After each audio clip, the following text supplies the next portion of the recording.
Yang lebih gilanya lagi, menurut New York Times, ternyata Frank Olsen ini bukan satu-satunya korban dari eksperimen itu. Dan akhirnya, buat mempercepat penelitian ini, CIA sampai ngedanain lebih dari 30 universitas dan institusi.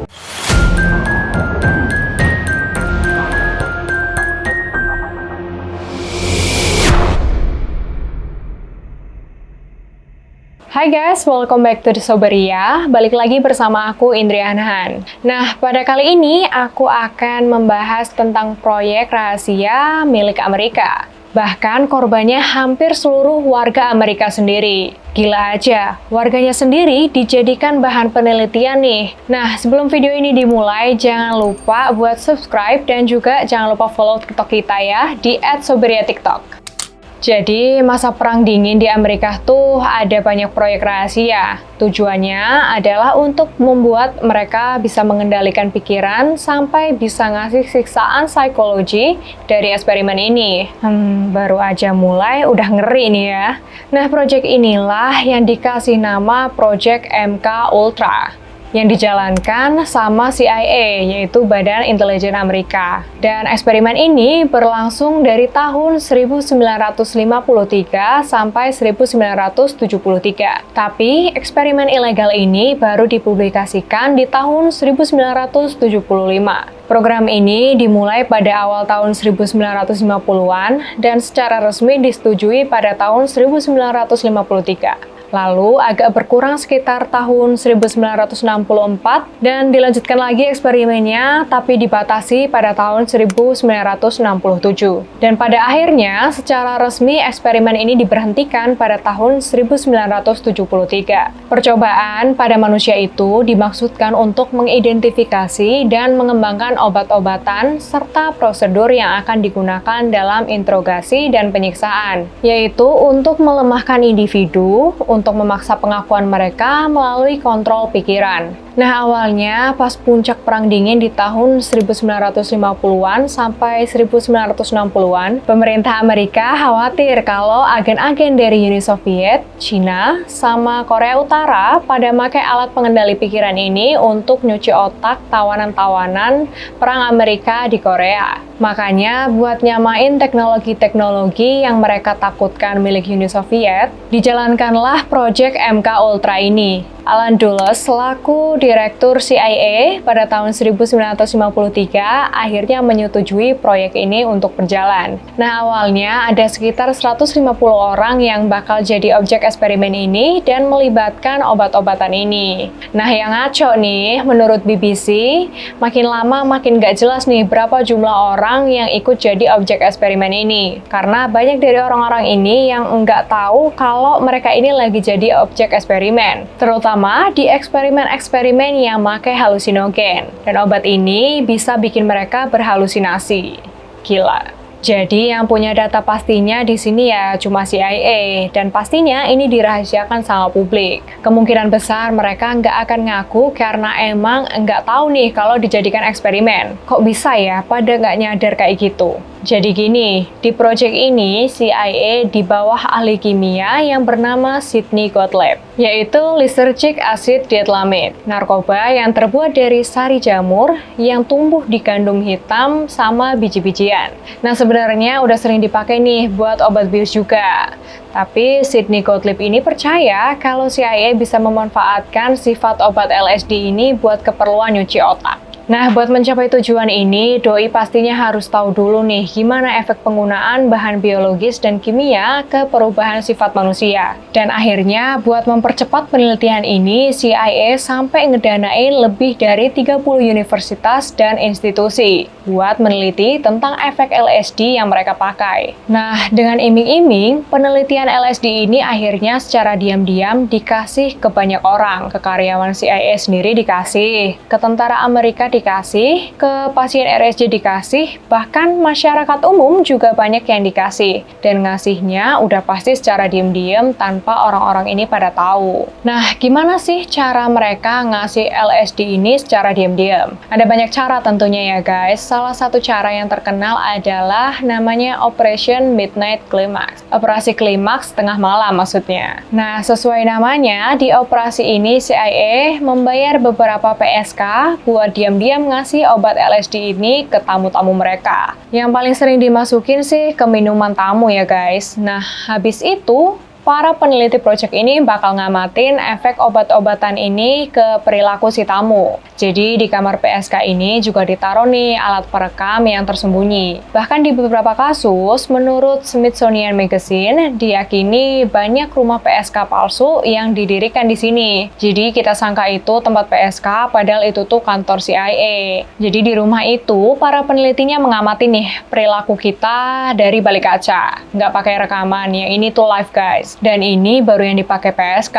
Belum lagi yang dimasukkan diam-diam ke minuman-minuman di restoran atau bar. Atau yang disisipin di resep dokter. Pokoknya banyak banget deh metodenya. Makanya banyak sumber yang bilang kalau eksperimen MK Ultra ini sebenarnya objek eksperimennya itu satu Amerika. Bahkan sampai Kanada juga nih. Nah, saking main sebar-sebar aja, itu obat jadi nggak kekontrol nih. Dan ingat sekali lagi, proyek ini proyek yang rahasia banget. Di CIA sendiri yang tahu ya nggak semua orang. Makanya pegawai CIA juga banyak nih yang diam-diam dikasih obat ini kan. Tapi akhirnya masih menurut Smithsonian Magazine semua pelan-pelan terbuka nih guys. Setelah apa yang terjadi ke Frank Olson, seorang peneliti dari Angkatan Darat Amerika. Emangnya apa sih yang terjadi sama Frank Olson ini? Jadi suatu hari Sidney Gottlieb sama beberapa petinggi CIA rapat rahasia nih. Dan Frank Olson ini salah satu yang diundang ke rapat ini. Pas lagi rapat, Frank Olson ini sempat minum satu gelas koktail yang emang udah disediain. 20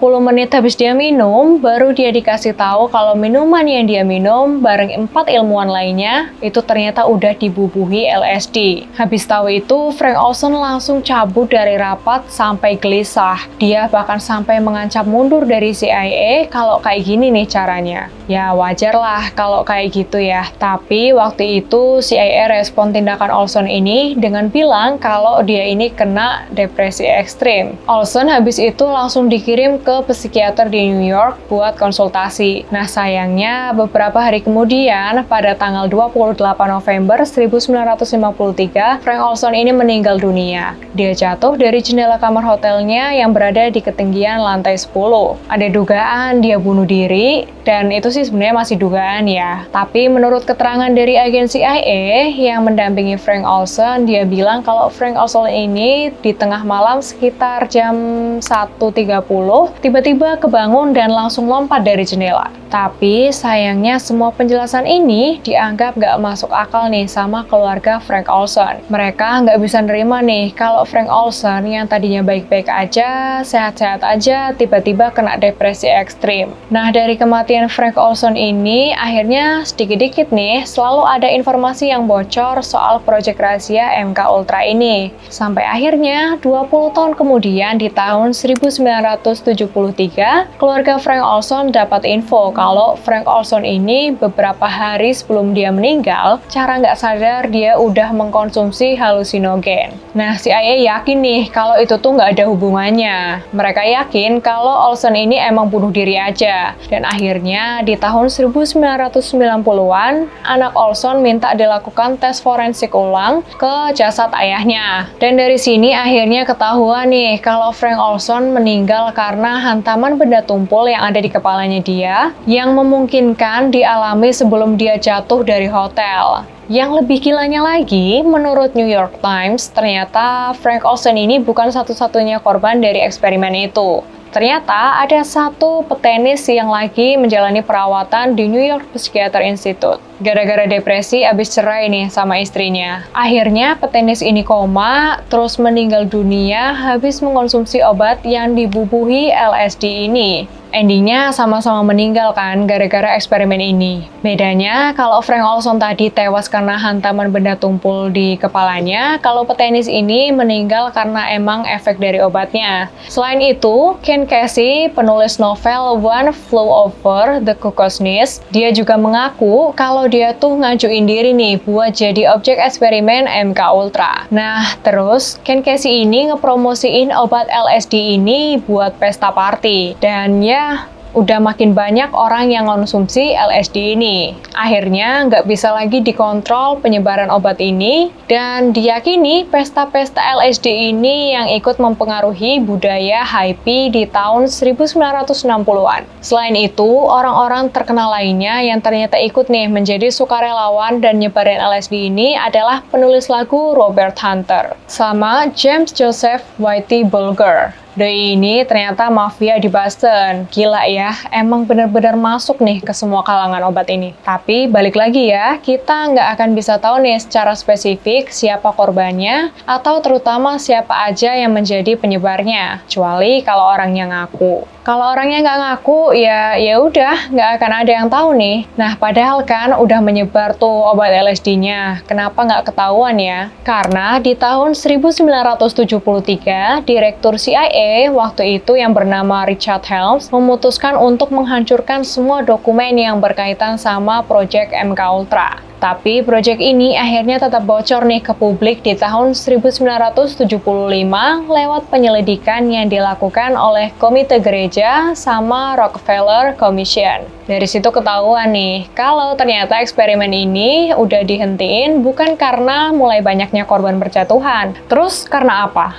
Karena setelah sekian banyak orang yang menjadi korban dan jadi objek penelitian ini, endingnya pihak CIA nyimpulin kalau sifat dari reaksi LSD itu memang nggak terduga buat sebuah riset penelitian. Akhirnya ya dihentikan eksperimennya. Bodo amat itu, satu negara udah terkontaminasi obat-obatan itu. Nggak bisa diando kan ya. Nah, eksperimen MK Ultra ini awalnya selain pakai obat-obatan buat eksperimennya, mereka juga pakai terapi kejut listrik, hipnotis, isolasi, sampai bentuk penyiksaan lainnya. Tapi emang pakai obat ini tuh besar-besaran banget ya pokoknya. Pada akhirnya, orang-orang yang sempat jadi bahan penelitian MK Ultra ini pada menderita trauma yang berkepanjangan. Efeknya kebanyakan sama nih, kayak Frank Olson yang habis minum tadi. Depresi ekstrim yang bakal terus mereka bawa sampai mati. Nah, gimana bisa sih ketahuan proyek MK Ultra ini? Lebih tepatnya, pada tahun 1995, Presiden Amerika waktu itu, Bill Clinton, akhirnya mengaku nih adanya eksperimen ini. Dan dia udah minta maaf, dia sadar udah ngeracunin banyak tubuh orang Amerika lewat eksperimen ini. So, gimana menurut kalian? Setelah 22